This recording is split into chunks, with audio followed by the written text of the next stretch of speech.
Hello, dear listener, to the second episode of the Animeeples Podcast presented by Japanime Games. I am your host, Brother Ming, and with me today is my lovely co-host, Eric Zerain, and, of course, our first guest of the show, Marco DeSantos from Level 99 Games, publisher of my favorite board game of all time, BattleCon. Marco, why don't you introduce yourself to our listeners today? Hi, everyone. My name is Marco, also known as Mechanic Critic. You may know me from a bunch of Level 99 Games stuff. I think the problem here is you're asking me what I do. That's kind of hard to say. I do everything. Yeah, I'm asking because I literally don't even know what you do. I guess most of it is social media management, community management, and playtesting. Though, organizationally wise, it just says community manager. So I'm a community manager for Level 99 Games. There you go. You're also the host of Level 99 Games' own podcast. Ah, yes, indeed. Where I am one of the main hosts of the new Level Cap podcast, not to be confused with the Level Cap podcast, because we kind of leveled up after 99 frickin' episodes. So I'm here to bestow some knowledge about anime, I guess. I don't think I know more about anime than either of you. So Oh no, you'd be surprised at how little I know about anime. I just watch all the anime, but I don't retain any of that as useful information, so. well, that's fine. That's just me with my college education. Oof, that's a hard burn. So yeah, it's really good having you. I've always enjoyed watching your content personally. And actually, onto that list of things you said about yourself, Brad has endowed you with the title of developer as well, correct? Well, sort of, maybe. He's just saying that, if you're being the lead playtester on a thing, you're kind of a developer, but it's like, that's not on my business card. Neither is Lackey, right? Brad being the CEO of Level 99 Games. Brad is the CEO, right? He is the president, god, overlord being of Level 99 Games. That's what's on his business card. Yeah, indeed. Anime that we're watching right now. I want to jump right into it because the inspiration for the theme of the show is Kaguya-sama. Eric, I know last time you dismissed it as a comedy, and it's just fine. I strongly disagree with you. I think it's the best comedy anime has produced in years. Marco, do you know about this show? Have you seen Kaguya-sama? Are we talking about me? I've seen some of it. But unlike Ming, see, I'm not mainstream trash. So I don't watch all of these newfangled. See, look, here's my litmus test for being mainstream trash. If the anime you're watching can be found on Netflix, you're mainstream trash. So since Kaguya-sama is on Netflix, so you are mainstream trash. Oh no. Oh no. That's so sad. Wait, but Devilman Crybaby is on Netflix. It's still mainstream trash. It doesn't mean that it's bad anime, right? I'm just saying it's mainstream. I think it's bad. Oh, okay. I didn't like Did you like Devilman Crybaby? Well, you have to understand that I'm just a sucker for Japanese rap, so it doesn't have to be a good anime. Just give me some Japanese rap, Oh, I think Evangelion is coming to Netflix, like in the coming month or two. So apparently, if you watch Evangelion, you're mainstream trash. I mean, at this point, Evangelion is the epitome of no offense, but it is the pretentious, highfalutin mainstream anime that you pull out if you want to seem smart, right?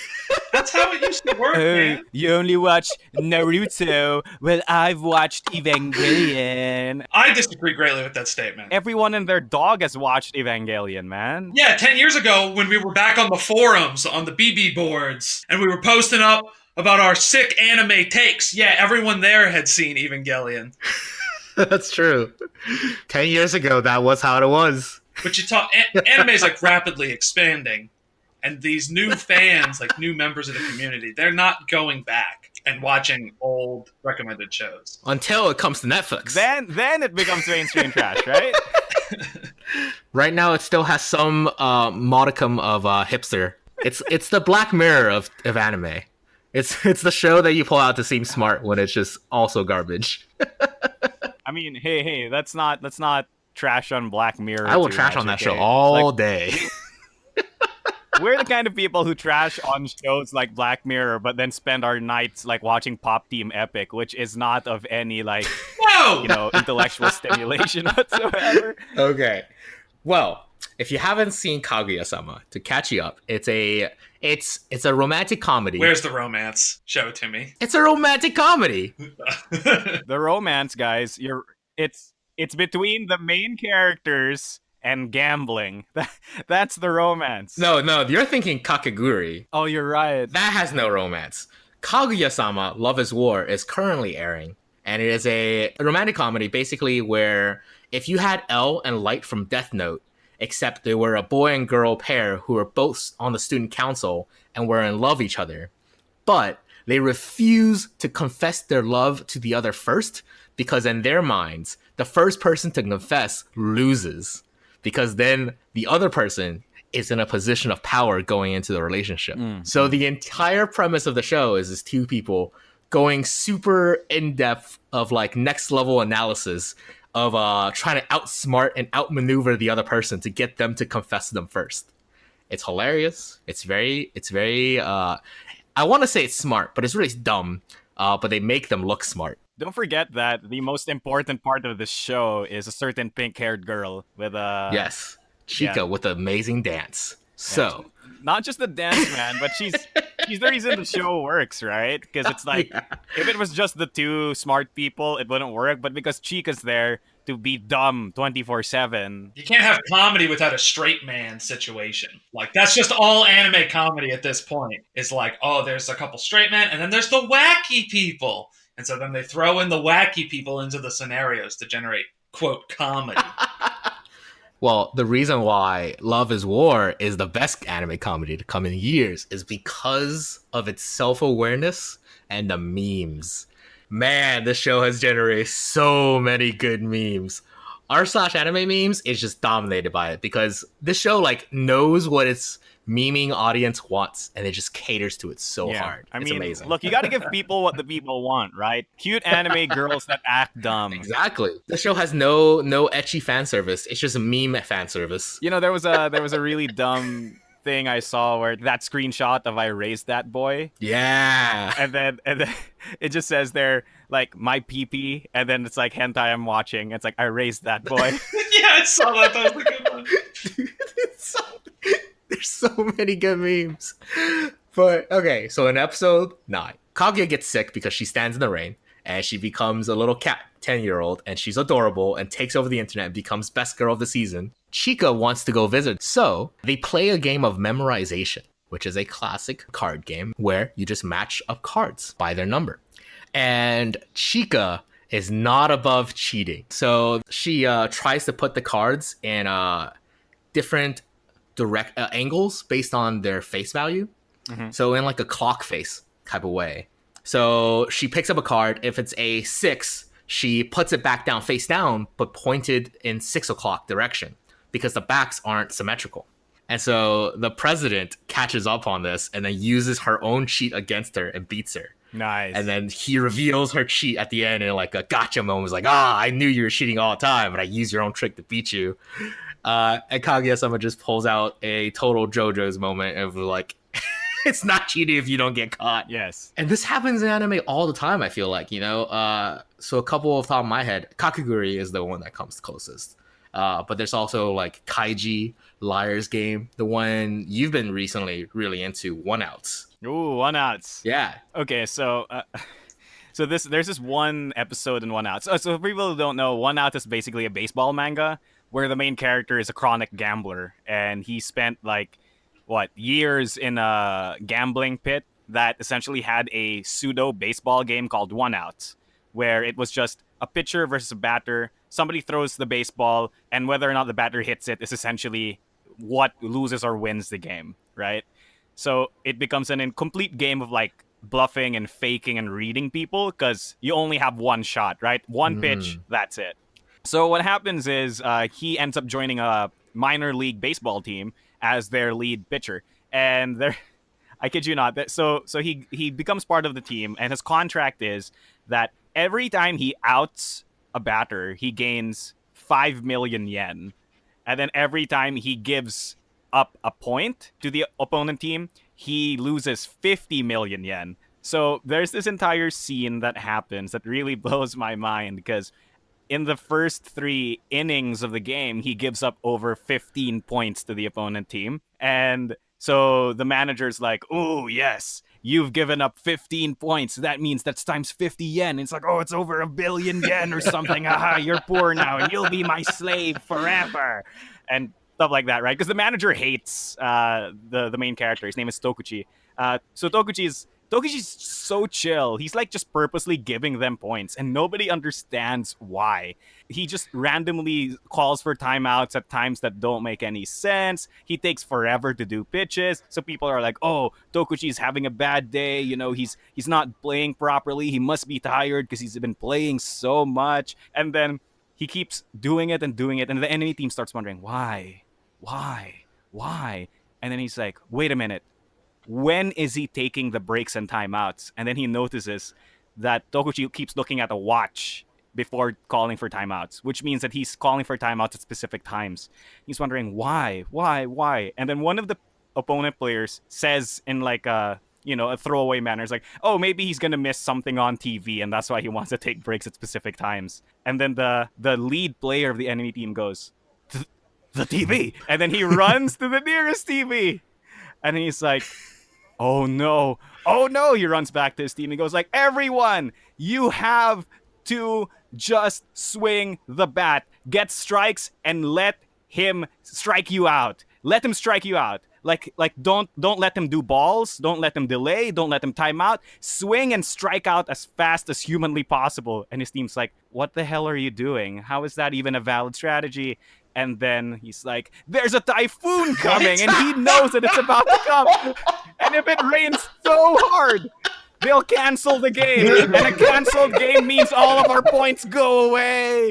And then and then Tokuchi just stares at the entire enemy team and smiles, and they're like, oh no! And they all lose their minds.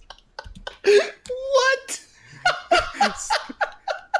So apparently he watched the news, knew there was a typhoon coming, and has been purposely delaying the game by striking people, by literally letting people ball and score and whatever. And the best part is this.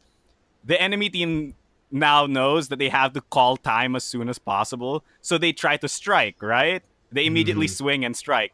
But then the entire next episode is just who can break the rules the best, because Tokushi's like, oh, so you're just gonna strike on every one of my shots? All right, then I'm just not gonna throw the ball. And then they're like, oh no, he's not gonna throw the ball, he's gonna delay more time. Then what do we do? And he's like, oh, I know now. So even if he doesn't throw the ball, like one of the other players on the Can I make a prediction? Oh yeah, prediction time. Because my strat would just be to start pegging them. Oh my gosh, you're not wrong, because here's what happens, right? So the enemy team just goes like, oh, okay, I'll throw my bat or something. And then like the ref's like, that's a foul, you're out. And like Tokuchi's like, oh, what do I do? So he's like, oh, I know now. And then he throws the ball at the opponent pitcher, and he's like, that's a ball? So it's just they just keep cheating on top of each other, and it's just the most atrocious thing you'll ever see. Of course, they end up winning in the end. Not even the game doesn't even get delayed or canceled, because the manager pulls some strings to not cancel the game, and then Tokuchi's like, oh, so now that the game's not canceled, but the opponent team doesn't know that means that they're just gonna keep giving up outs, and we're just gonna win because they're not gonna even try to score anymore. It's pretty great. Genius. Absolute genius. Oh man. Yeah, this is yeah, that's what I'm saying. So many of these I do love this genre of set up intricate rules to games, and then the whole premise is just how to break them. Like if you watch Kakegurui, right? It's every episode is like, it's like Monster of the Week but Game of the Week show. But they go pretty in depth of explaining a very complicated and somewhat unique gambling game on some of the episodes. And it's just like, okay, but now ignore the rules because nobody's going to play by them. It's great. Absolutely true. So, which leads me into the topic of why I wanted to bring this up in anime. Because as anime fans, I am not ashamed to admit I wholeheartedly subscribe to Chika's philosophy of it's only cheating if you get caught. And I'm not above a little bit of card stacking in my games. I'll admit that. And I want to know, if you guys are as well. So that's a complicated question. So back in my younger days, me and Ming used to play Yu-Gi-Oh a lot, just a whole lot of Yu-Gi-Oh. And being the arrogant kid I was, I for some reason, well, I mean I know the reason, I felt that I deserved to win. And so when anything went awry, You're the main character. right? I'm the main character, right? I'm in high school and I'm the main character. I deserve the win. So that's how my brain rationalized it at the time. And like, so I was in Magic Club in high school as well. So I knew a lot of magic tricks. I knew false shuffles. I knew all this like technique to get around these things. And I would use that. Nowadays I realize, wait, what's even the point of playing if I cheat? Like, I don't even understand. Like, what was I even doing? I came to this for a fair game and then I cheated to win. Why do I get any enjoyment out of this? And I think back on it, I'm like, I'm such a stupid child. Makes me feel so bad. I don't feel bad at all. I thought it was fun. I think cheating and not getting away with it was in of itself a micro mini game in playing competitive Yu-Gi-Oh. I remember the day we were playing Yu-Gi-Oh in a car in the back seat, and because you have to cut each other's decks after certain things, like you golden sarcophagus, you start your deck and then you hand your deck to your opponent, they cut it. And I remember I needed just a field clear. And Eric stacked my deck and put Dark Hole on the bottom. I got the deck back because I get to shuffle it again. And I saw it on the bottom and I immediately stacked it on top. And I got it in my hand. And I played it. Oh, and he got so mad. He was like, bullshit! I put that on the bottom of your deck! The double cheat! You cheater! Got you. So, I mean, yeah. I subscribe to the Kakegurui Chika philosophy. The loser who let himself get cheated is at fault. But no, I agree. Maybe in modern board games, nowadays when I play board games, I certainly don't cheat. Just because I'm better than everybody I play with, so I don't need to cheat. Oh, the shade. Holy heck. You know, oh my god. My philosophy is a bit different. Because there's a certain set of, like, if you've watched extra credits, they do this really cool episode on, I remember. I know exactly what type of story you're talking about. Yeah, on rules, right? And what rules necessarily mean. And there's a difference between written and unwritten rules. And I feel like I'm not okay with cheating that directly goes against written rules, but I am totally okay with cheating that doesn't necessarily go against unwritten Right, rules. it's You know like- what I mean?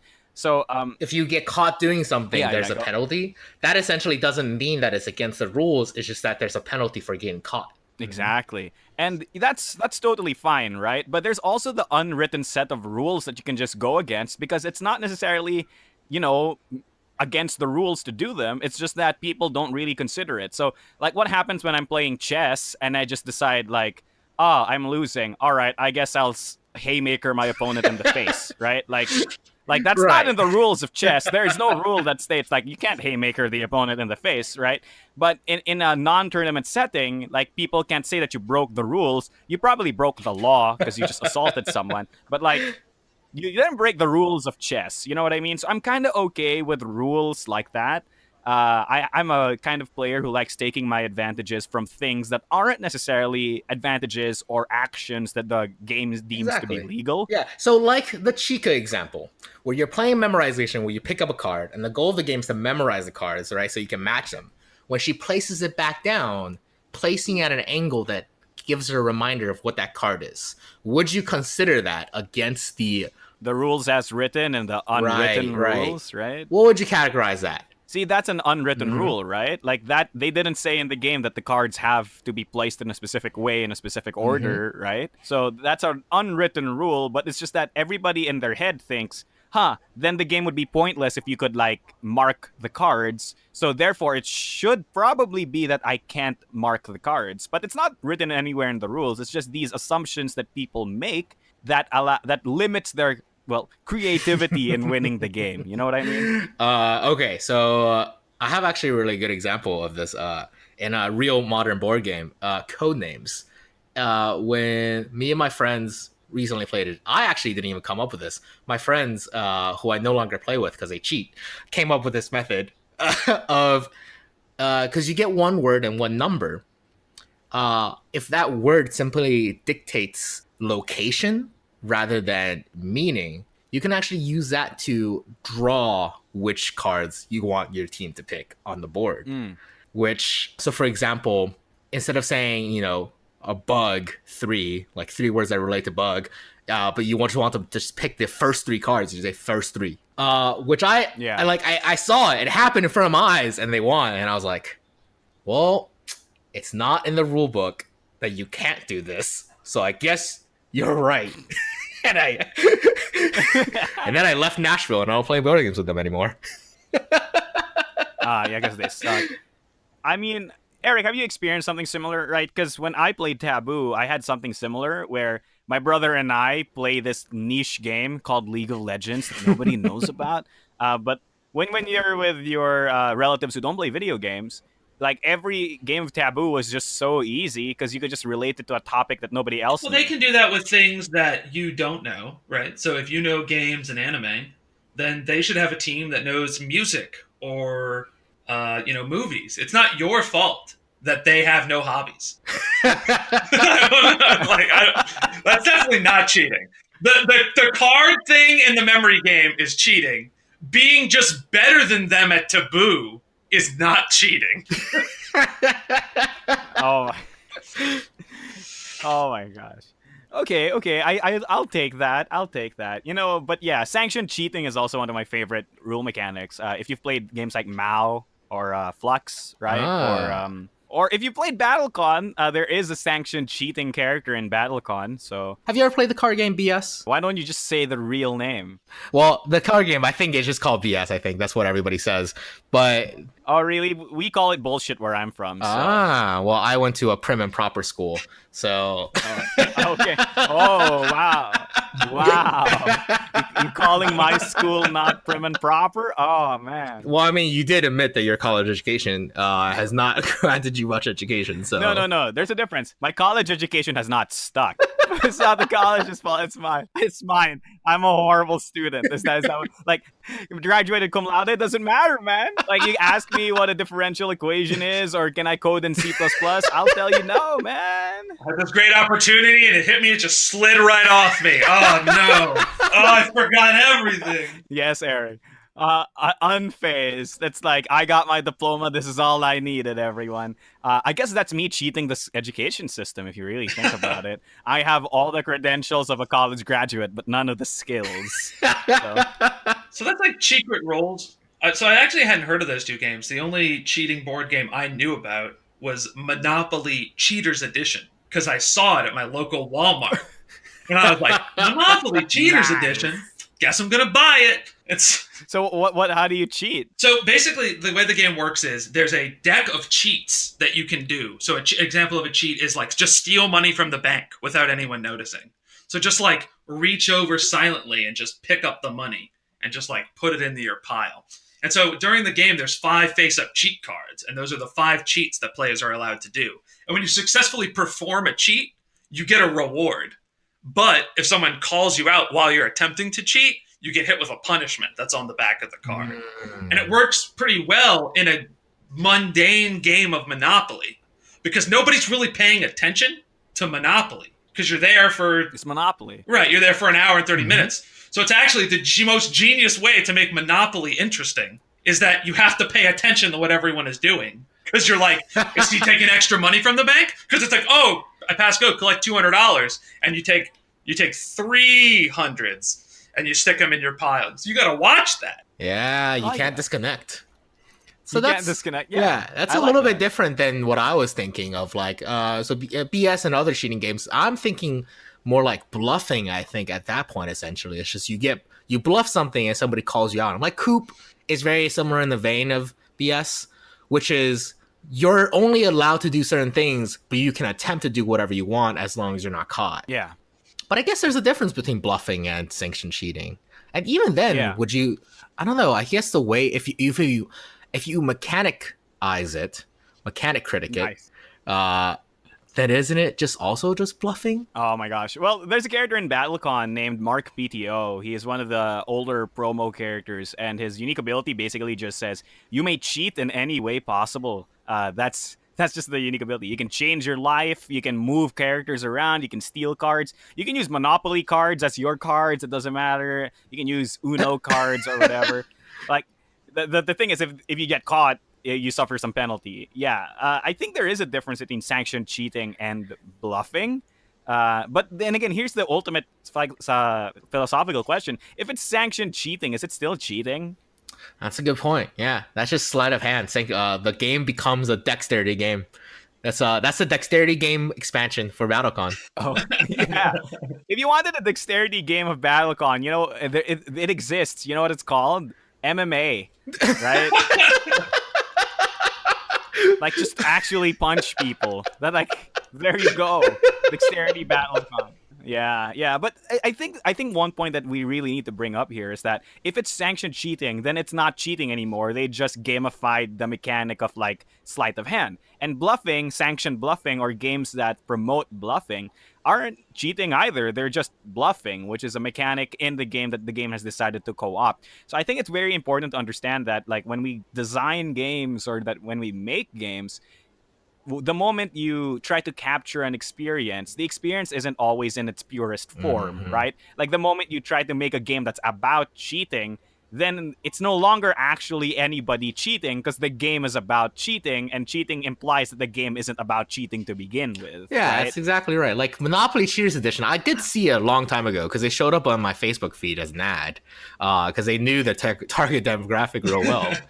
But when I saw it, I was, when I saw that ad, I was like, this seems boring. This just seems like a regular game Monopoly for me. Like, I am not above cheating in Monopoly. That's the only way you can win. Like, I think it's different. So when you're saying something like, oh, when it's sanctionized cheating, it's not really cheating.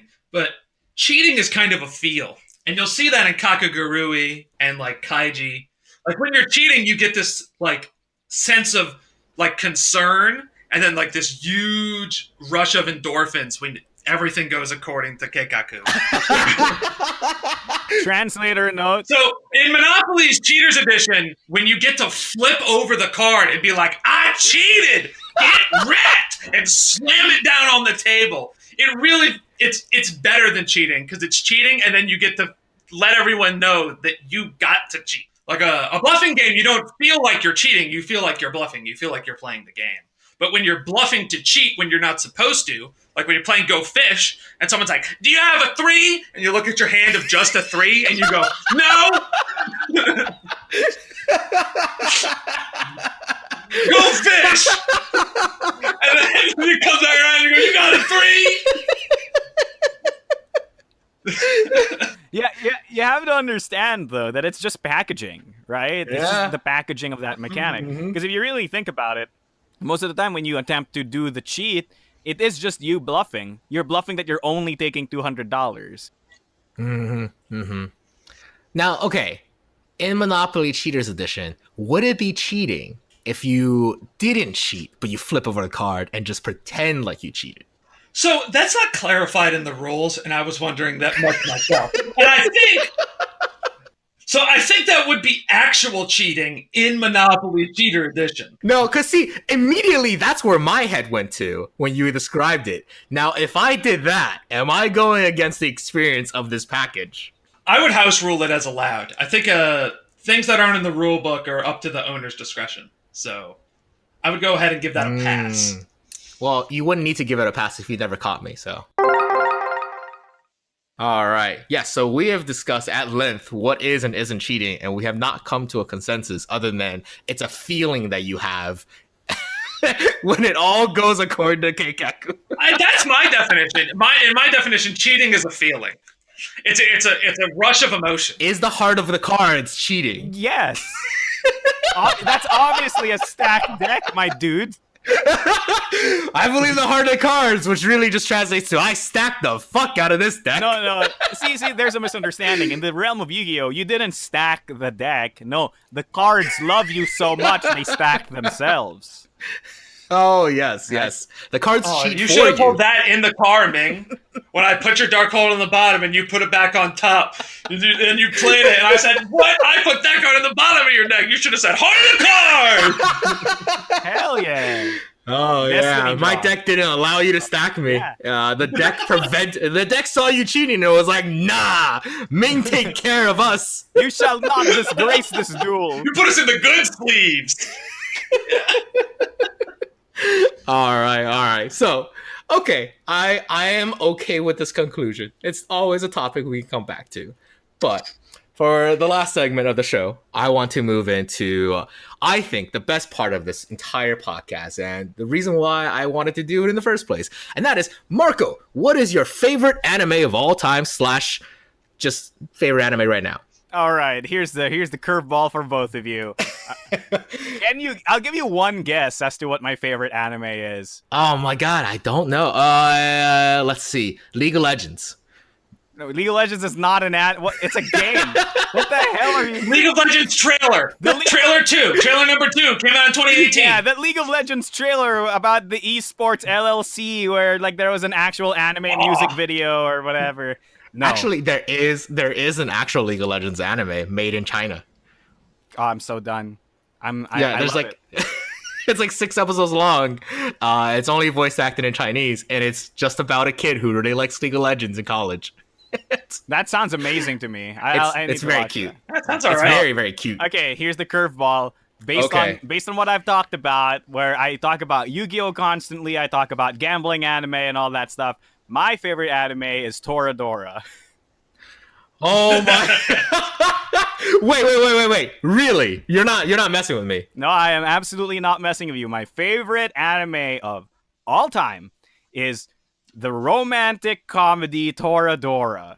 I am not kidding you. You're friends with me on Facebook, right? You're friends with me on Facebook?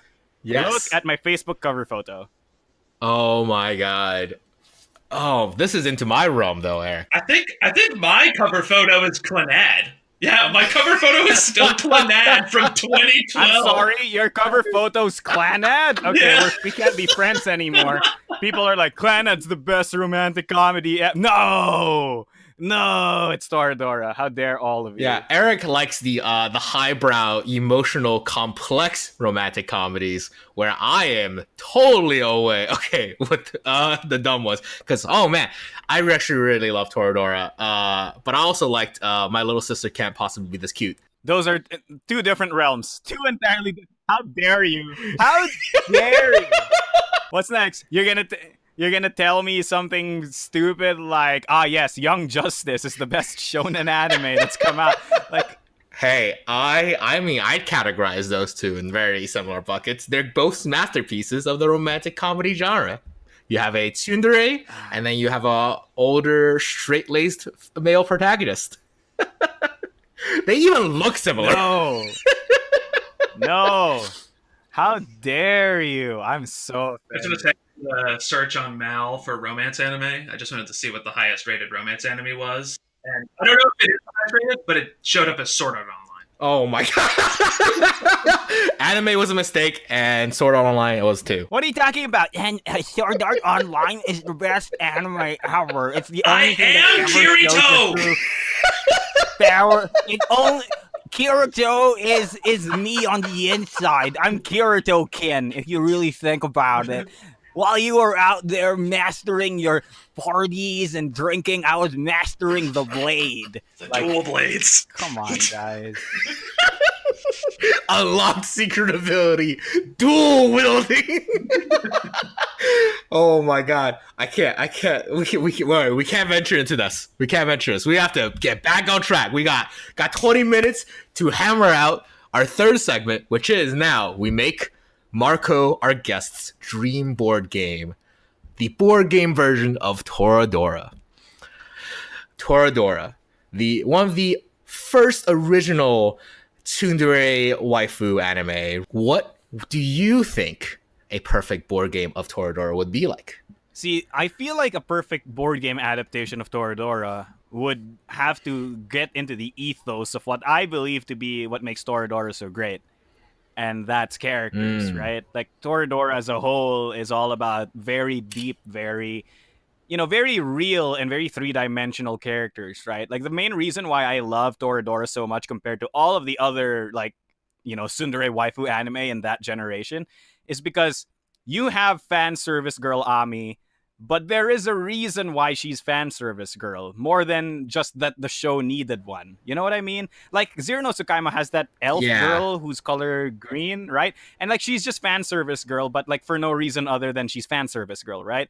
But Ami is fan service girl because she uses her sexuality to manipulate people, because she feels insecure about herself, because she feels like that's the only way she can ever exert power over others, because she's never had friends, and so on and so forth, right? Like there is a reason why these characters act in the archetypal ways that they do, right? Minori's Genki girl, but like there's a reason why she's Genki girl, and it's just a mask that she puts on because she can't survive without it, and right? It's a good show. No, yeah.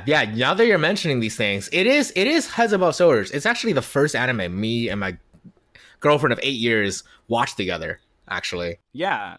Like on the surface, right? It just seems like some sort of weird romantic comedy with all these archetypal characters, but there is a reason they all act this way.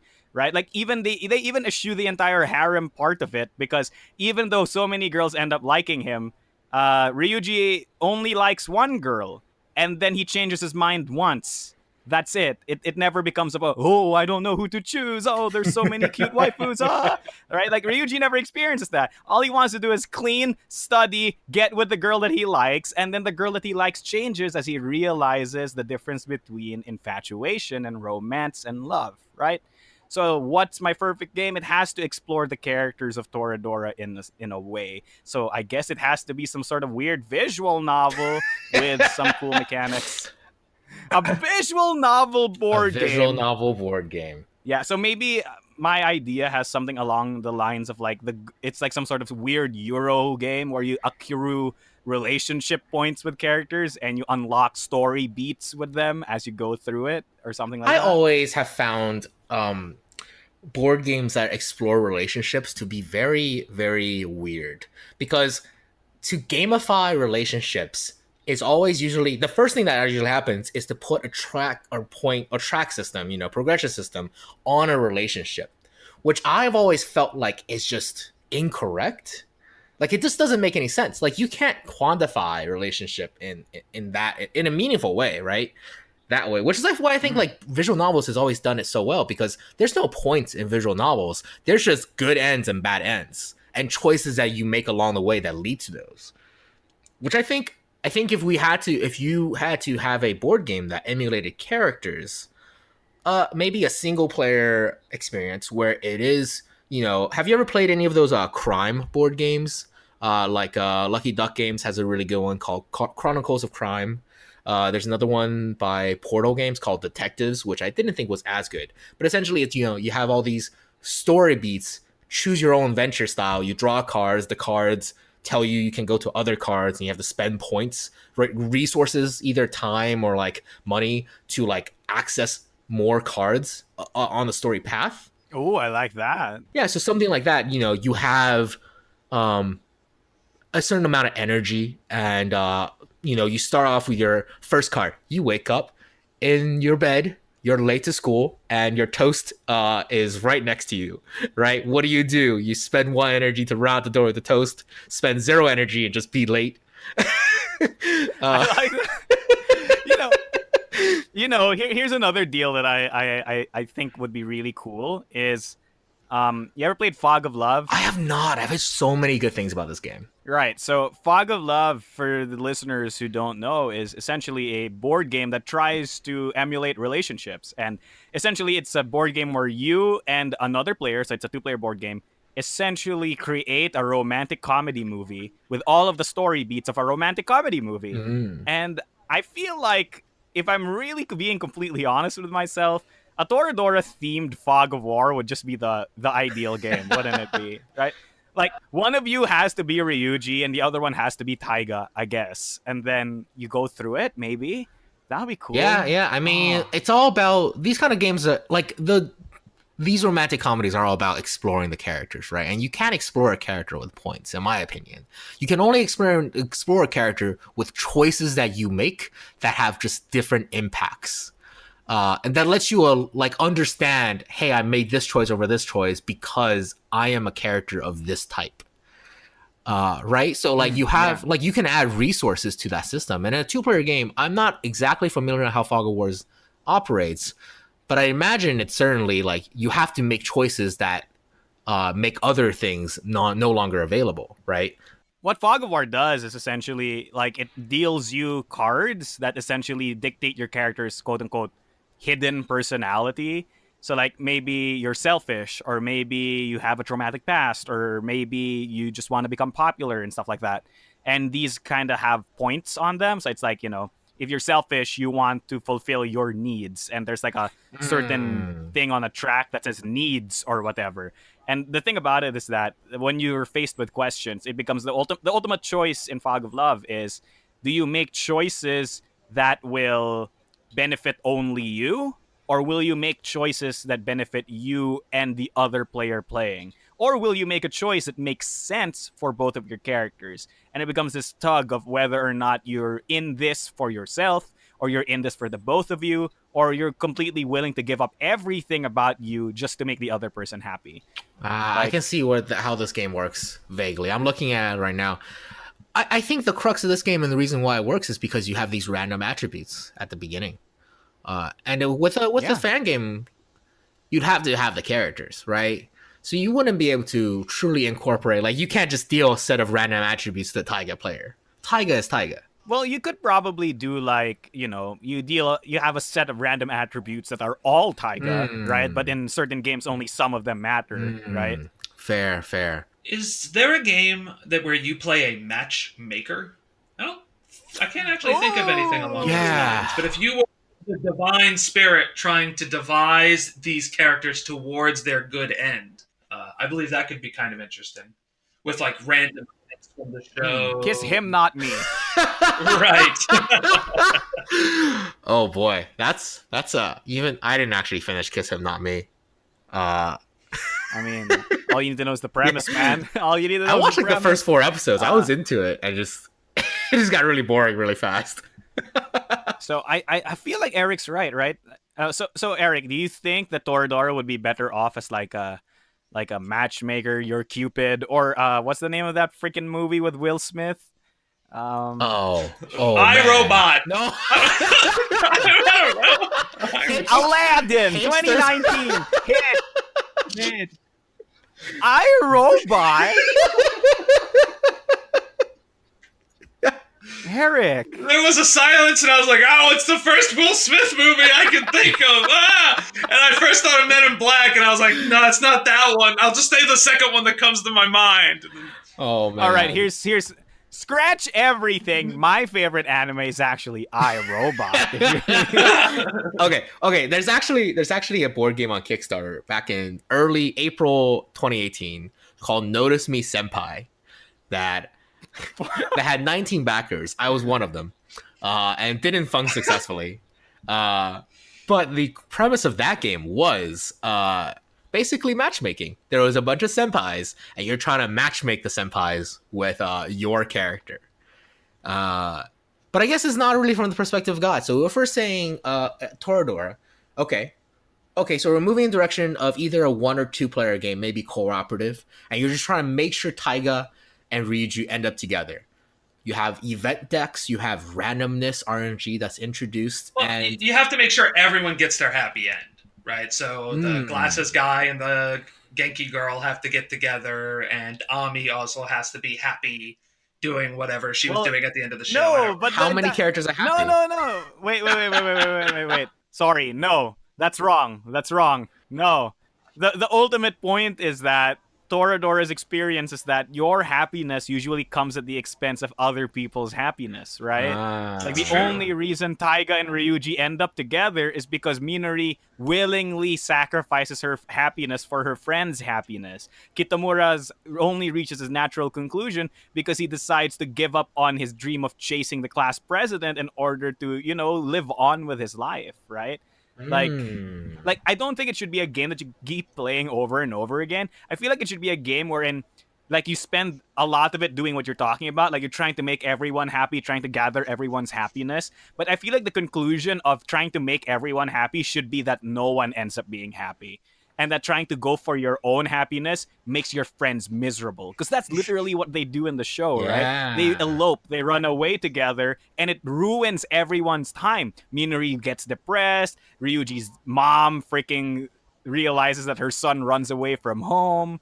And like it just ruins everybody's lives when they decide to do it in an immature way. So I feel like that's something you should try to capture in that game, right? Like you can't make everyone certainly happy. For that, then everybody essentially has to be a different character. It would be one of those work together so somebody wins, or don't work together and everybody loses. Oh, I like that. So you're all trying to achieve your happiness in some way.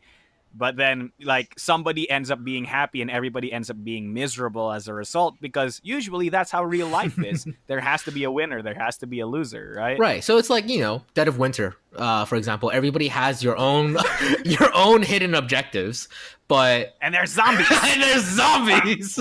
Okay, no, Dead of Winter was a bad example. But you have your own objectives. You have your own character. You're representing a character in the world. For example, if you're playing the mom character, there's a direct inverse relationship to the distance of Ryuji and someone else and your own happiness. You can affect that to make yourself happy. And so at the end of the game, perhaps the mom is the winner and everybody else is unhappy. Maybe somebody else gets to be happy too.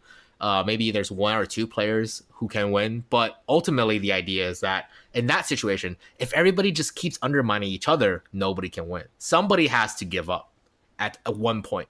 Oh, that sounds so good. Because I'm a sucker for those game experiences where you play them and they make you realize something about yourself or something about life, right? And if you're so entrenched in winning this game that you realize that the only way to win is to make your friends suffer, then you realize, oh, shucks, I'm a selfish asshole person in real life too, aren't I? Right? Yeah. Well, I think, it could be just a straight up a game at the beginning where it doesn't tell you that you're all going to lose if you don't work together. But it just says, hey, you have your own victory condition, play the game. It could be an organic experience of finding out that, if everybody just keeps going for their victory condition, we all lose. And that's just how it is. And the only way somebody wins is somebody just at the table matures up and says, I volunteer to lose so that somebody else can win. Oh my God, that sounds amazing to me. Eric, would you buy this game?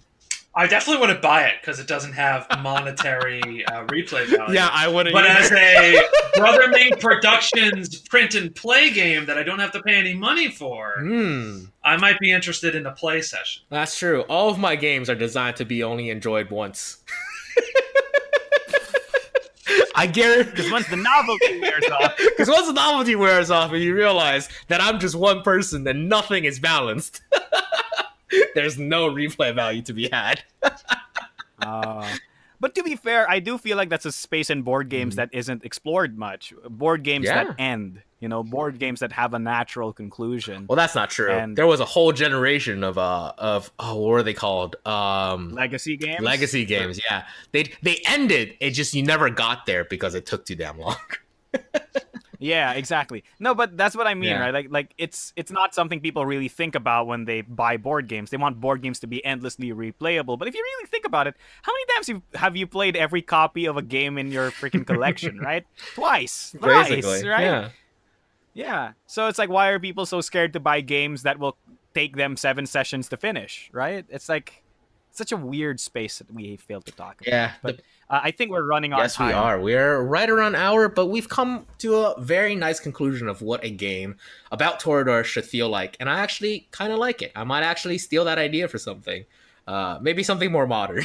You can't do better than ToraDora. Or Brother Ming Games, TM. If you steal this idea, it's illegal. And oh yeah. Says the guy who literally has DMCAs. Gets his neck. But... All right, Eric. Cease and desist, Ming. Cease and desist. Yeah, I'll issue a cease and desist. Give them a taste of their own medicine. Reggie retired to try and find Ming.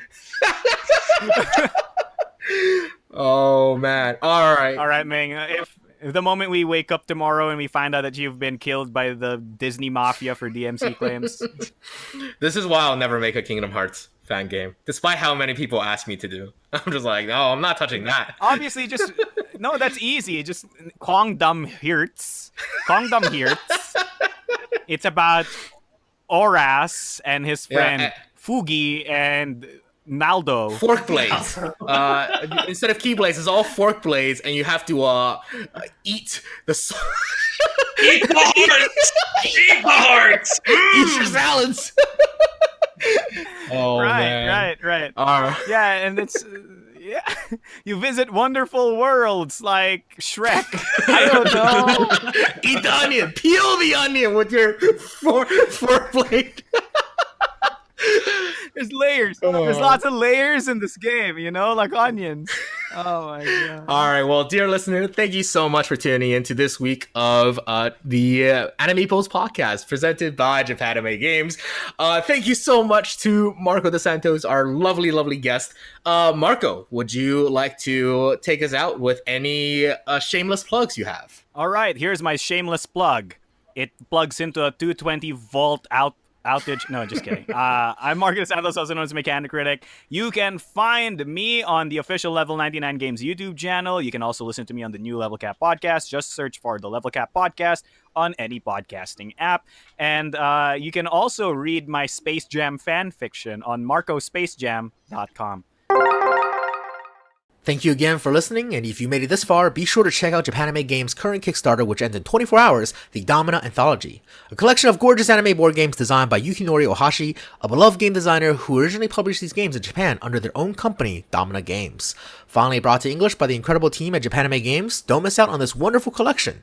If you enjoyed this podcast, be sure to give us a like, leave a comment, or follow us on social media at Brother Ming Games or Japanime Games. Thank you again for tuning in, and I'll see you next time.